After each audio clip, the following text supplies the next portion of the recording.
Vader is always nerfed on this show. The rebels never lose. Yeah, okay, buddy. Okay.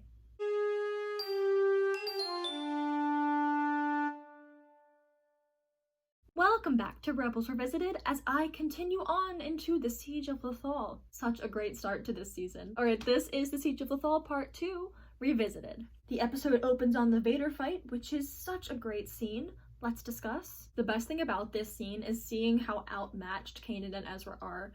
Vader is so intimidating and powerful. Kanan is struggling to fight with all his might, and Vader looks like he's putting in no effort at all. He barely even moves, and Kanan is still no match. Vader tosses him to the side, like a rag doll. I love this one shot.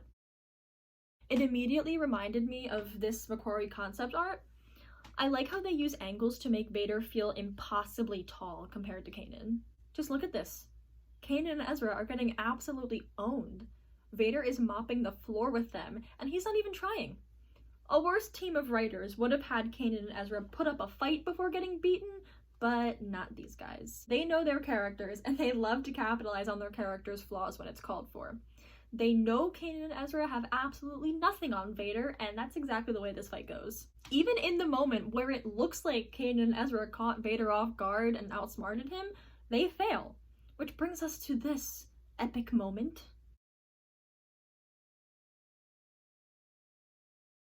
Man, that's good stuff. One-handed too. And he just drops it. The imagery here, the fires and the smoke mixing with the darkness of the surrounding twilight. Amazing! The amount of power that radiates off of Rebels' take on Vader is really something else. And Kanan and Ezra come to the correct conclusion about this whole thing before running off. That doesn't kill him, what will? Not us. Run! At least they can admit it, you know? We look at our rebel friends here, and they are hurting. They got beat. Like, they're shaken up. You can hear it in their voices. They're shaken up, and rightfully so. When we cut back to Vader, he's as coolly brutal as ever as he orders for Tarkin Town to be burned and says stuff like this. The compassion of the rebels is a weakness, one we will exploit. Brutal. Also, visually, Rebels uses Vader's silhouette or figure or whatever so effectively. Look at this shot. Such a striking image. So then our Rebels call in a favor. Lando makes a cameo. I like getting to see the Ghost Crew use the connections they've made. Like, Idiot's Array wasn't just an isolated story. The crew gained a valuable connection in meeting Lando. He's not just there for fan service, you know, he's a part of this story now, and he's a part of the world of these characters. So even though he doesn't have a big role here, I like that they even brought him back at all. And he's as smart and slimy as ever, easily calling Hera's bluff on how many shield generators she had to offer. You are no gambler, Hera, indeed. His droid is also iconic. You must be Lando's droid. Yes, ma'am. Welcome. So then Kanan and Ezra find the burned Tarkin Town. This is such a good scene. Ezra, still retaining innocence and naivety despite all he's been through, is shocked by this. It strikes him at his core. He says, "All I sense is evil." I mean, this is really brutal. This was a refugee camp, not even related to the rebellion outside of getting aid from them. Burned completely to ashes. And Ezra, bless his heart, can't understand why or how someone could do this. It's so sad when Ezra comes to the realization of this happened because of us, and Kanan so wisely responds with, "There's a cost for any action we take now, Ezra." It's a really sobering and eye-opening moment for Ezra, who didn't realize the horrible realities of the brewing war and how far the Empire is willing to go to discourage the rebellion. And now, that reality is staring him in the face. Meanwhile, this all continues to prod at Kanan's trauma. He tells Ezra that things are getting worse as they were when Kanan was young. He recognizes history repeating itself, and he can't escape his past because of it. It leads to this exchange that I find interesting. Do you understand what you're saying? You saw what we're up against. Look! I'm not afraid. That's what worries me. Kanan told Ezra that the Empire burned Tarkin Town to make the rebels afraid. Kanan has fallen right into the Empire's trap. He is so afraid, and Freddie Prinze Jr. delivered these lines really well. He really got that fear across. And, you know, it's really Kanan's past that's fueling that fear. These fear tactics will get to him because he's already opposed to the idea of being a part of a rebel military. So stuff like this coming from the Empire just validates that. It gives him reasons not to join the fight. So this really cool conversation happens where the crew discusses whether or not they should officially align themselves with the rebellion. Hera is for it and Kanan is against it, as has been established. Sabine is wary of it. Given what we know about her, it makes sense. She had a bad experience the last time she was committed to a military and a cause. We know that she hated the Imperial Academy, and it left her with trust issues for this sort of thing, you know? Zeb, meanwhile, likes fighting with the rebellion. It reminds him of the Honor Guard, so his past is informing his stance on this as well. It gives him another chance to fight alongside others in order to protect others. He might even see it as a redemption for where he feels he failed as an Honor Guard. Ezra is the deciding vote, and he is for staying with the fleet. But his reason is that the rebellion can help the Ghost Crew get to a place where they can return to Lothal and save it from the Empire. So Ezra's opinion, too, is also rooted in his past and his connection to his home. I definitely like this scene because it shows how the characters' past inform their present, but I also like it because it shows the Ghost Crew demonstrating good communication. So later, Vader shows up, and the Rebel fleet is no match for him, which leads to this exchange that I really like. What are you doing? Getting involved. Not without me, you're not. Her influence. Kanan will get involved for Hera. You know, it's kind of always been that way. And then there's this great line. All right, kids, do mom and dad proud.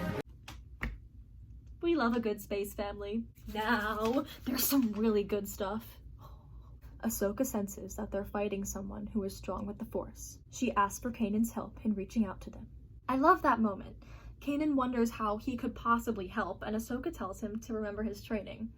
I wish their relationship was explored more because I think it's really unique and interesting. They're around the same age, and they have that shared experience of being a Padawan in the Clone Wars. However, they each reacted to that experience in different ways. I feel like Ahsoka has a lot of wisdom for Kanan specifically. I think Ahsoka ended up keeping more of a relationship to the Force than Kanan did, so she would have had this experience of even with having experienced Order 66, even with not being a Jedi, leaving the Order, she has this experience of forging her own relationship to the Force and continuing to grow in that respect and continuing to gain wisdom in that respect. So I think she's in a unique position to help Kanan as he continues to grow as a Jedi and form a stronger relationship to the Force. Like, sort of like a mentor, but more like a friend. So anyway, back to the scene. All the Force users are in on this now. Ahsoka and Kanan are reaching out. Ezra feels cold again. Vader clearly feels something. This is such a moment. Now quiet. This clip demands your full attention. The apprentice lives. Clone Wars stands. Do you remember how you felt the first time you saw that? Like, oh my god, the phrase, the apprentice lives. I have to wonder, what was it like to watch this as some, 8-year-old who, didn't know what the Clone Wars was? Did they know what was going on? Imagine having a childhood that was not defined by watching Anakin and Ahsoka. Couldn't be me. And this is, the first time they have connected in any capacity in years. And it's like this. And it's not even nice. It's not good. And the emotions going on here. I can't even articulate it. And then Ahsoka literally passes out. This is overwhelming. The emotions. She literally passed out. And then this issue continues after the battle. Ahsoka has asked to speak with Kanan and Ezra about this Sith Lord they've encountered. I love this little moment that shows that Kanan and Ahsoka can relate to each other in a way that no other characters can. Here's the moment. Fear, the anger, the hate. You felt it. I haven't sensed a presence like that since... The Clone Wars. Yeah. Again, while Kanan and Ahsoka are not the only characters on the show who lived through the Clone Wars, they are the only ones who were fighting with the Jedi, which gives them a unique way to relate to each other. They are the only ones who understand what the dark presence of a Sith Lord is. Ezra asks Ahsoka if he knows who the Sith Lord is, and she hesitates before saying she doesn't. But I think a part of her deep down does know who it is. I think she sensed it 15 years ago, when that Sith Lord came to be. I think she's known deep down for 15 years who this Sith Lord is, but she denies it. Then Kanan has this great quote. We must find the strength to fight, but the greater courage is knowing when not to fight. Oh, that Jedi wisdom. Thank you, Kanan. And then there's this moment where the Ghost Crew is being a nice family and Ahsoka looks so sad. And her theme plays a little tiny bit before cutting over to a parallel shot of Vader. Oh man, I feel like she watches the Ghost Crew and their family dynamic and it reminds her of the family, specifically the older brother that she lost. Ouch. You know what?